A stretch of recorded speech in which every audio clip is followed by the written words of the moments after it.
मोहब्बत की दहलीज पर गाज़िया खान। अस्सलाम वालेकुम मेरे प्यारे रीडर्स, उम्मीद करती हूँ कि आप सब खैरियत से होंगे। डॉक्टर साहब, मेरे बेटे की तबीयत कैसी है? कैसी हालत है उसकी? सर, आपके बेटे की हालत बहुत ख़राब है, उनको बहुत बेरहमी से मारा गया है। ये एक पुलिस केस है। प्लीज़ आप जल्द अज जल्द पुलिस को भी इन्फॉर्म कर दें प्लीज़। और हम पूरी कोशिश कर रहे हैं, आप दुआ करें। मलिक राशिद हॉस्पिटल से बाहर जाता है और अपने लोगों को इकट्ठा करता है। किसने हालत की मेरे बेटे की? ये वो चिल्लाया था, सब सर झुकाए खड़े थे। पता लगाओ कौन है वो जिसकी इतनी हिम्मत हो गई है। मुझे हर सूरत इसकी इन्फॉर्मेशन चाहिए। जाओ अब। ये सच था कि उसके बेटे की जो हालत थी वो उसके अपने गुनाहों की सज़ा थी। उसने इतनी लड़कियों के साथ बदतमीज़ी करने की कोशिश की, मगर उसकी सज़ा उसको नहीं दी गई। उसने कितने लोगों का हक खाया, उसको किसी ने सज़ा नहीं दी। उसने कितनों को नुकसान पहुंचाने की कोशिश की, लेकिन उसको सज़ा नहीं दी गई, क्योंकि जब उसको पुलिस का डर खौफ ही नहीं था। जब पुलिस उसके साथ थी तो उसको क्यों होता डर? आज आर्यान मलिक ने उसको उसके गुनाहों की सज़ा दी थी। आज उसकी जो भी हालत थी उसकी अपनी वजह से थी। उसके बाप ने भी कभी इसको रोकने की कोशिश नहीं की थी। आर्यान मलिक अपनी हवेली पहुंच चुका था। अहमद मलिक ने सबको इकट्ठा करके लाउंज में बिठाया हुआ था। आर्यान लाउंज में पहुंचता है। अस्सलाम वालेकुम डैड। वालेकुम सलाम। आए बेटा जी, आपका ये इंतज़ार था। फरहान भी इस वक्त पहुंचता है। डैड, आपने सबको इकट्ठा क्यों किया हुआ है? सबको भी हर बात का पता होना चाहिए, इसलिए। ओके फाइन, तो बताएं, कल मेरा निकाह कर रहे हैं? नहीं। क्यों नहीं? क्योंकि शादीशुदा इंसान दोबारा शादी नहीं कर सकता। व्हाट? और ये कैसा लॉजिक हुआ कि शादीशुदा इंसान दोबारा शादी नहीं कर सकता? ये कहाँ लिखा है? वेट, कौन शादीशुदा? तुम और कौन? व्हाट? डैड जी, कैसा मजाक है? You know, I don't like such jokes. Please get straight to the point and be honest. What's really going on? इस बार आर्यान चिल्लाया था। आहिस्ता आवाज़ रखो Aryan.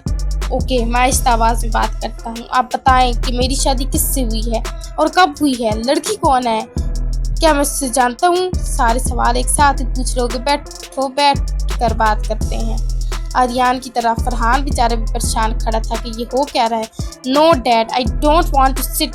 Please don't test my patience. Tell me clearly. तुम्हारा बचपन में निकाह हुआ था। व्हाट? बचपन में? रियली? और किसके साथ? ऑफ कोर्स, लड़की के साथ। सब लोग में बैठे दबी हंस रहे थे और आर्यान की हालत से महसूस हो रहे थे। डैड, लड़की कौन है बताएं। ओके, आप नहीं बता रहे? मैं उसे छोड़ दूं? आपको अच्छे से पता है मैं उमायमा से प्यार करता हूँ। नहीं छोड़ सकते? क्यों नहीं छोड़ सकता? अहमद मलिक भी आज अपने बेटे को नहीं छोड़ने वाले थे। थोड़ा सा तो उन्होंने एंजॉय करना था, क्योंकि तुमने अपनी मर्जी से निकाह किया था। लंदन जाने से पहले तुम उसको पसंद करते थे। ऐसा हो ही नहीं सकता। उमायमा के अलावा किसी को पसंद नहीं कर सकता। पर अब तो निकाह हो गया, अब कुछ नहीं हो सकता। हो सकता है? क्या हो सकता है? अहमद मलिक ने जस्ट उससे पूछा था। बाकी सब भी इंतजार में थे कि आर्यान क्या बोलता है। मैं इसे छोड़ दूंगा। भांजी है वो मेरी, अहमद मलिक ने गुस्से से कहा था। बेशक वो आपकी भांजी क्यों ना। अभी वो बोल ही रहा था कि आर्यान रुक गया था। मतलब कौन? आर्यान ऐसे पूछ रहा था जैसे उसे पता हो। अहमद साहब बस करें, अब बता भी दें, क्यों परेशान कर रहे हैं मेरे बेटे को? हमना बेगम कहती हैं। मेरे प्यारे बेटे बैठो, calm down. Dad please, why are you not understanding? जल्दी बताएं, मेरा दिल बंद हो रहा है प्लीज। डैड, मुझे लगता है आप इससे बता ही दे, क्यों बेचारे को तंग कर रहे हैं? जियान कहता है। तेरे भाई ने भी मुझे कितना तंग करके रखा हुआ है। मैंने थोड़ी सी टांग खींच दी तो क्या हो गया? भाई साहब अब बता दे। देख, मेरे बेचारे भतीजे के चेहरे के सारे रंग उड़े हुए हैं। इसी के साथ लाऊं ये सबके जोरदार कह के पूछते हैं। अरे आर्यान भाई को तो छोड़े, फरहान भाई कैसे हैरान हो रहे हैं जैसे इनको किसी ने स्टैच्यू कर दिया हो। हिल भी नहीं रहे, फारिस कहता है। और एक बार फिर सबके कह के पूछते हैं। फरहान एक कदम आगे बढ़कर आर्यान कान में कहता है, लगता है हमारे साथ प्रैंक हो रहा है। यार कसम से, डैड ने तो आज लगता है कसम खाई हुई है या किसी से डील की है पैसे की मुझे तंग करने की। डैड अब बता भी दे, मुझे बेहोश करवाएंगे क्या? अच्छा तो सब सादे साहब अपने दिल पर हाथ रख लें, क्योंकि अब जो मैं बताने वाला हूँ आपने वैसे भी बेहोश ही हो जाना है। डैड यार क्यों तंग किए जा रहे हैं? अहमद साहब बता दें, इसने वैसे भी बेहोश हो जाना है जैसे उसकी हालत आपने कर दी है। हमना बेगम कहती हैं। अच्छा जी, तो वो लड़की है? डैड क्यों मेरे सब्र का इम्तिहान ले रहे हैं? अहमद मलिक अपने बेटे की हालत से बहुत महसूस हो रहे होते हैं। अच्छा भाई बताता हूँ, वरना तुमने अभी बेहोश हो जाना है। तो वो लड़की है उमायमा खान। और इसी के साथ आर्यान मलिक बेहोश और ये बोला था फारिस ने, क्योंकि आर्यन वाकई बेहोश हो चुका था और फरहान ने इसे पकड़ लिया था। फरहान खुद हैरान था कि ये क्या हो रहा है। देखा अहमद साहब, कहा था ना मेरे बेटे को थोड़ा स्ट्रेस दें, बेहोश हो गया ना मेरा बेटा। अहमद साहब देख रहे थे कि उनका बेटा कितना बड़ा नौटंकी है। अरे कुछ नहीं हुआ, बहाने कर रहा है, चलो जान गाना लगाओ इसके बेहोश होने पर। अहमद साहब कहते हैं डैड लगाओ, जिहान लगा देता है, गाने को थोड़ा आगे करो। अब फिर अहमद साहब कहते हैं डैड करो जी। फरहान आर्यन का गाल थपथपाता है। अरे मेरे भाई उठ जा, मुझे पता है तुझे शौक लगा है, अभी तो उठ। बेख्याली में भी तेरा ही ख्याल है, क्यों बिछड़ना है जरूरी के सवाल आए। जान ये कैसा अपने जैसा बोरिंग गाना लगाया है। बाबा क्या बाबा, अच्छा अब यही लगा रहे, तेरे भाई को बैकग्राउंड म्यूजिक चाहिए। बाबा बेचारा बेहोश हुआ है, कैसी बातें कर रहे हैं, अभी पता चल जाएगा बेहोश हुआ है या नाटक कर रहा है। गाना लगाओ तुम। तेरी नज़दीकियों की खुशी बेहिसाब थी, हिस्से में फासले ही तेरे बेमिसाल आए। मैं जो तुमसे दूर हूँ, तू दूर मैं रहूँ, तेरा गरूर हूँ। आ तू फासला मिटा, तू ख्वाब सा मिला, तू ख्वाब तोड़ दूँ। भाई उठ जा, ख्वाब नहीं है ये, फरहान कहता है। आर्यन दिल पर हाथ रखकर उठता है। क्या वाकई ये ख्वाब नहीं है? नहीं माँ, आप बताएं क्या ये सच है? हाँ मेरा बेटा सच है। नौटंकी पता था मुझे, अहमद मलिक कहते हैं। जियान बाबा आपको कैसे पता था? अहमद मलिक बेटा तुम्हारी उम्र से गुजर कर आए हैं। बड़े अबू आर्यन भाई और फरहान भाई ब्रेकिंग न्यूज़ में आ रहे हैं, फारिस कहता है।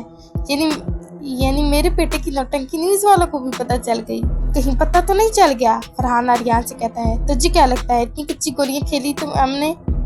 अब क्या किया है इन दोनों ने? अहमद साहब कहते हैं। टीवी ऑन करो फारिस जी बड़े।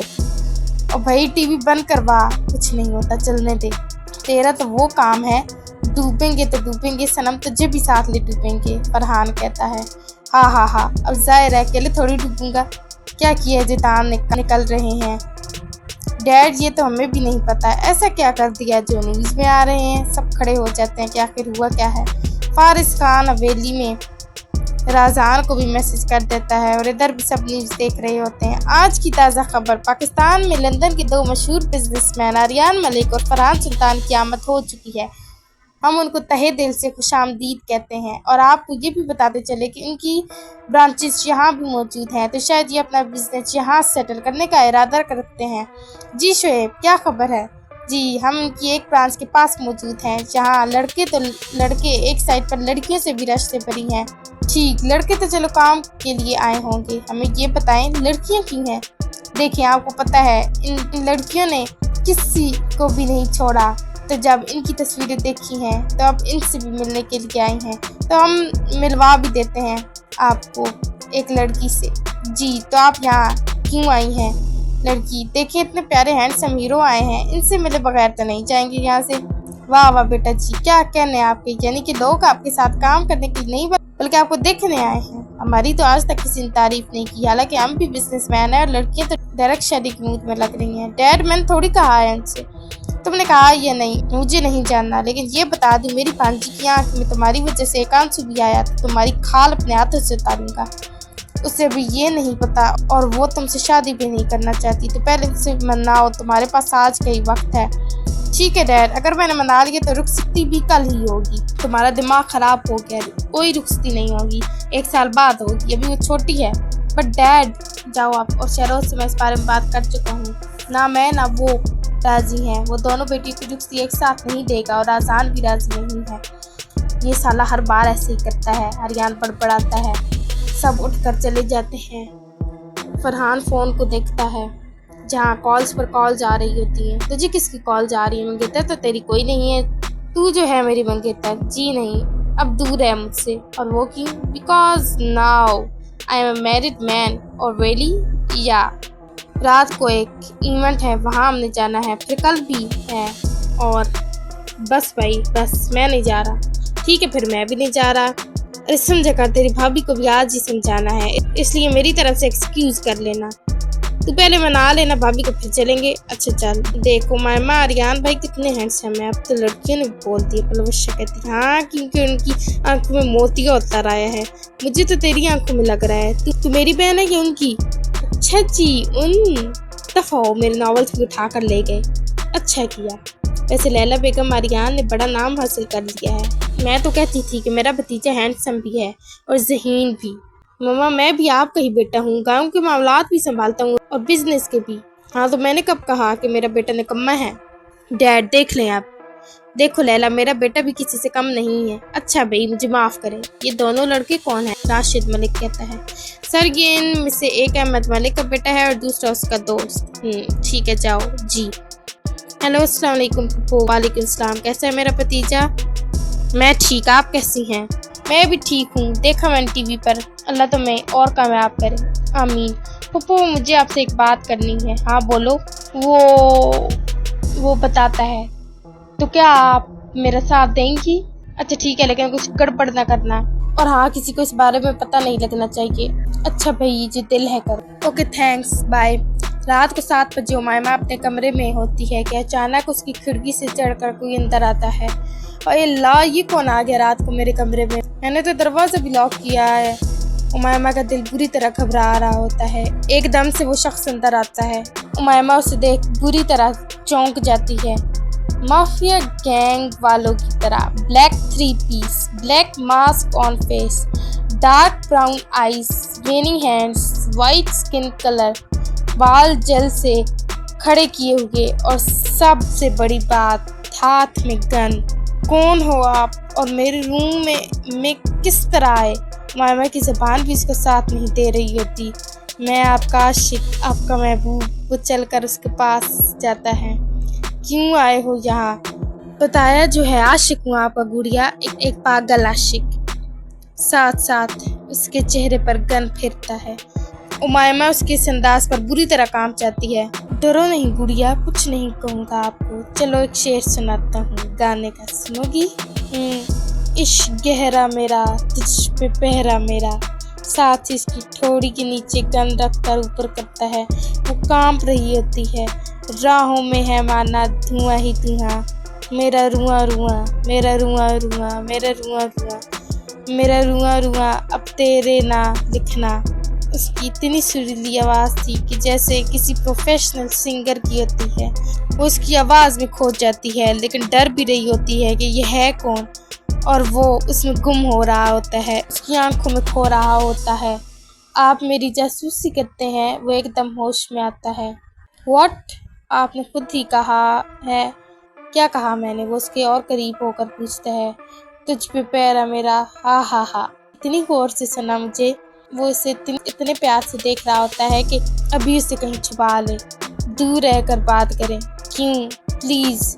उसकी कमर में हाथ डालकर उसे और करीब कर लेता है। वो उसके सीने से आ लगती है। प्लीज़। वो अपने चेहरे से निकाब उतारता है, उसके गाल पर लब रख देता है।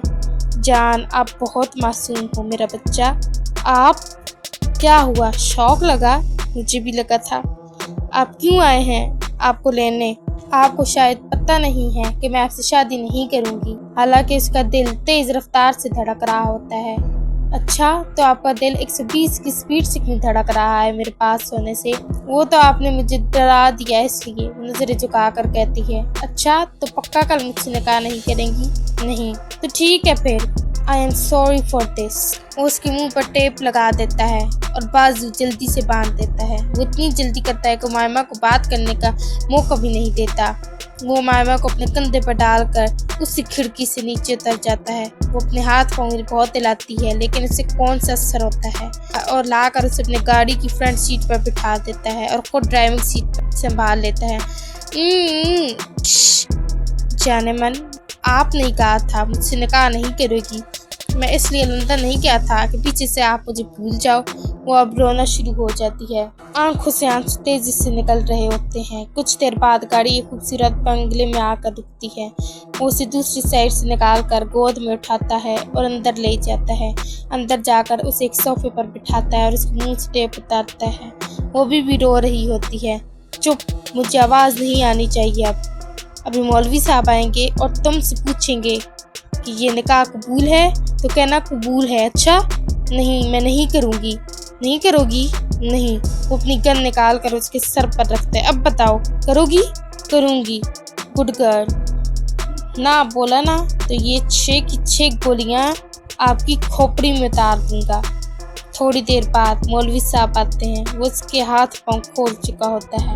मौलवी के पूछने पर भी जब वो चुप रहती है तो आर्यन उसे घूर कर देखता है और आंसू तो रुकने का नाम नहीं ले रहे होते। जी जी, कबूल है, कबूल है, कबूल है। आर्यन मुस्कुराकर उसकी तरफ देखता है। अब मौलवी आर्यन से पूछता है। वो तो पहले ही तैयार बैठा होता है। थोड़ी देर में मौलवी चला जाता है। आर्यन उठकर उसके पास आता है। मैं सबको बताऊंगी। क्या बताओगी? यही सब आपने जो किया है। वो रो रो कर बोल रही होती है। यही कि अब तुम मेरी बीवी हो? क्या सोचेंगे सब तुम्हारे बारे में? इसलिए कह रहा हूँ, कल निकाह के लिए मना किया ना तो सबको मैं बताऊंगा। उसको कमर से पकड़कर खुद में भेंच लेता है। उसके बालों में मुंह छिपाता, उसकी खुशबू को खुद में उतारता है। उसकी सिसकियों की आवाज आ रही होती है उसे। मिसेस आर्यन मलिक, मुझे अब आपकी आवाज ना आए।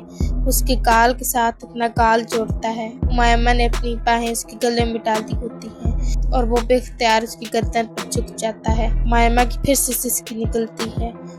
वो उसे कमर से पकड़कर ऊपर उठा लेता है। दोनों के चेहरे आमने सामने होते हैं और वो इसी पोजीशन में उठाकर अपने कमरे में ले जाता है और दरवाज़ा लॉक कर देता है। प्लीज़, मुझे घर जाना है। ले जाऊंगा थोड़ी देर में। मेरे साथ भी रह लो मेरा बच्चा।